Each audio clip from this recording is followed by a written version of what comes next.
Maging ang Bureau of Internal Revenue o BIR ay tutulong na rin sa investigasyon ng Senado sa posibilidad ng tax evasion ni Bamban-Tarlac Mayor Alice Go. Ayon kay BIR Commissioner Romeo Lumagi Jr., kanya nang inatasan ng kanyang mga tauhan na makipag-ugnayan sa Senado para imbestigahan ang mga individual na nababanggit sa Senate hearing kung tama ang binayad na buwis.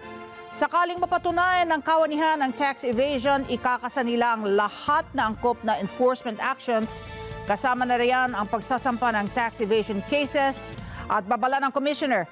Kaparehong kaso rin ang kanilang isasampa sa mga kasabwat na mapapatunayang lumabag din sa tax code.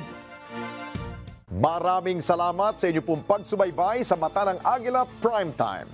Para malaman ang matatag, matapang at matapat na mga balita, i-follow lamang at mag-subscribe sa @Net25 TV.